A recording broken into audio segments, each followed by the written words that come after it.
my community leader that I'm going to interview. She's a teacher and I want to find out why she does such a challenging job.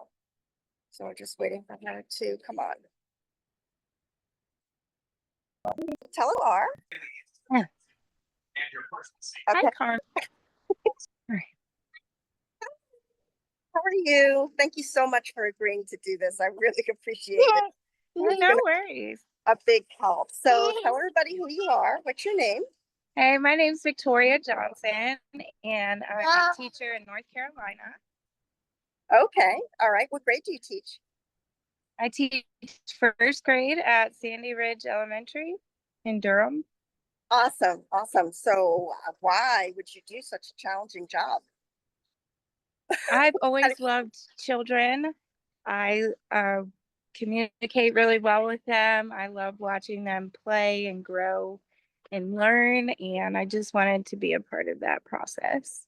Okay. And how long have you wanted to be a teacher? My whole life. I was teaching my stuffed animals when I was a kid, giving them worksheets and homework. So a long time. That's really good. That's really good. So has it been smooth sailing ever since you've been, how long have you been teaching? This is my 7th year teaching, and it has been a rocky road from the jump. I think my 2nd and 3rd year teaching was during COVID. So we had those challenges. And ever since then, it's been funding and other issues. So, Right. But you still stick with it. What makes you stick with it? I'm here for the kids. And that's one thing in education that hasn't changed. There's always going to be kids and there's always going to be their needs to me. And that's what keeps me going. That's the constant. Right, right. And in my opinion, I feel like we need more teachers like you who were born to be teachers and never actually wanted to do anything else. So we commend you. I really do. I really Thank you. Teachers. I've always have. And anybody who teaches and takes on, what did you say, what grade you taught? First grade and kindergarten. And kindergarten, right. And those are really challenging. And so before you actually became a public school teacher, what were you doing?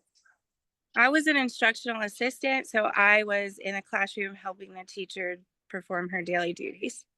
Okay. And then even in high school? I took some child development classes. My first job was actually at a KinderCare, it was at a daycare center, and I was working with school-aged children at the time. Awesome. Awesome. So there's a lot of challenges. What makes you still want to do it? I think you probably already answered that question. Teaching isn't easy. No. The government doesn't make it easy. The system. No, there's a lot of rules and regulations and things that you wouldn't consider unless you're in the classroom. So, Right. Smooth. But I'll keep it short. So if you were to say something that would make your job easier or less challenging, like something that help from the community or something that the local government could do, what would it be? I think just getting community support and buy-in from shareholders and those after-school programs or those weekend workshops are really helpful to not only students but their families as well.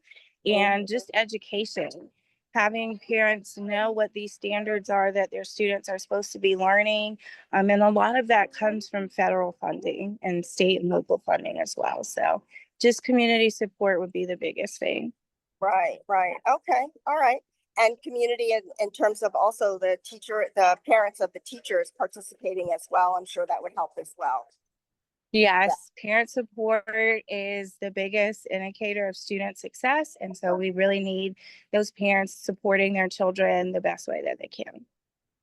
Well, I just want to thank you so much for participating, and you keep up the good work because you're doing a great job. And we need more teachers like you. And thank you so much. All right, thank you. Okay. It was nice talking to you. Okay, bye-bye. Bye.